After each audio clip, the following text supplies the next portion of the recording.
après la levée des sanctions de la CEDEAO contre le Niger suite au coup d'État du 26 juillet 2023, le Bénin a procédé à la réouverture de ses frontières.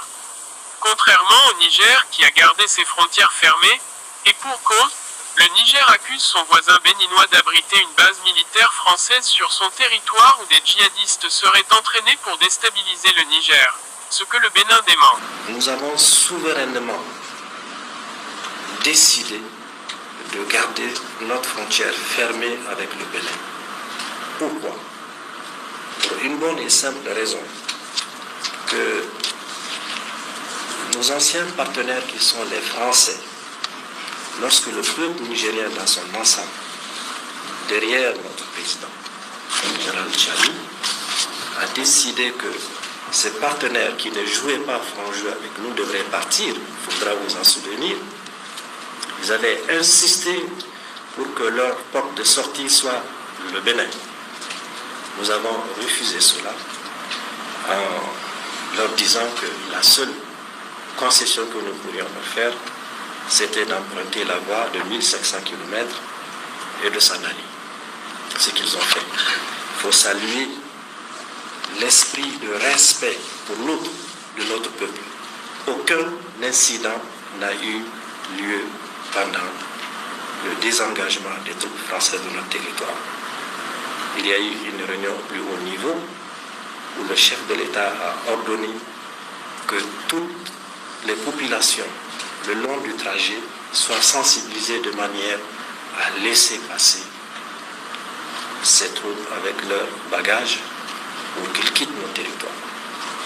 Mais il ne faut pas se tromper. Ils ont fait 1500 km, mais ils sont revenus là où ils voulaient, de là où ils voulaient sortir la première fois, c'est-à-dire sur le territoire de la République du Bénin.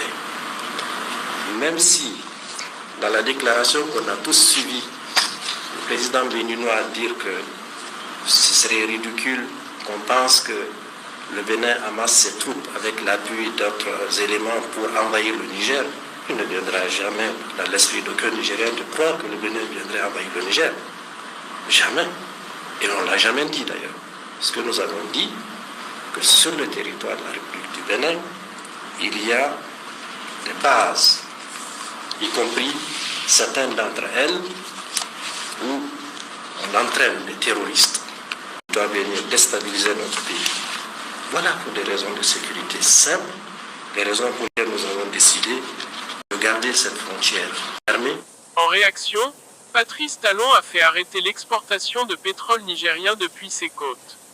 En effet, l'immense projet d'exportation du pétrole nigérien financé par la Chine devait permettre l'exportation de 90 000 barils de pétrole par jour. Le temps passe, on apprend que le Bénin aurait massé des troupes à sa frontière avec des forces étrangères pour envahir le Niger. Ce qui, du commun des vivants, est totalement ridicule. Il n'y a pas de raison que le Bénin agresse le Niger ou les autorités nigériennes avec des forces étrangères. On ne sait pas d'où ça vient. Est-ce que c'est juste parce qu'il faut un bouc émissaire ou bien, je ne sais pas. Bref. Toujours est-il que nous n'avons pas manqué d'occasion pour envoyer des messages aux autorités nigériennes de notre disponibilité pour collaborer, pour reprendre la collaboration comme jadis.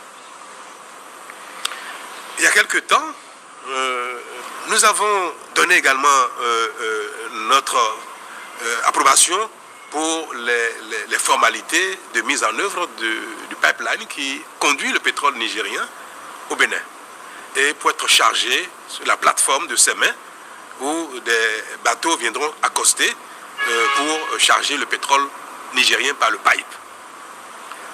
Mais tout cela relève d'échanges formels, organisés, structurés, parce qu'il y a un contrat qui lie le Niger, le Bénin et les entreprises chinoises partenaires du Niger. Nous avons permis que les travaux préparatoires aient lieu au Bénin ici, et les Nigériens sont venus assister à ces travaux-là, bien que la frontière soit fermée du côté du Niger. Et il est question que dans les tout prochains jours, les autorités nigériennes, à un plus haut niveau, viennent au Bénin pour inaugurer le démarrage des activités de livraison de pétrole. Et que donc des bateaux viennent à ses mains pour charger. Mais nous avons dit que cela ne peut pas se faire de manière informelle, comme c'est le cas des denrées qui vont au Niger.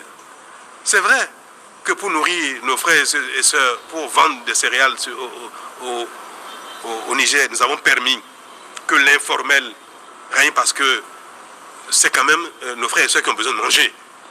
Mais est-ce que nous allons transformer toutes les relations économiques, sociales, politiques entre le Niger et le Bénin en informel? Et ça, c'est trop sérieux. C'est des contrats qui lient 3 pays, des entreprises et consorts. Nous avons dit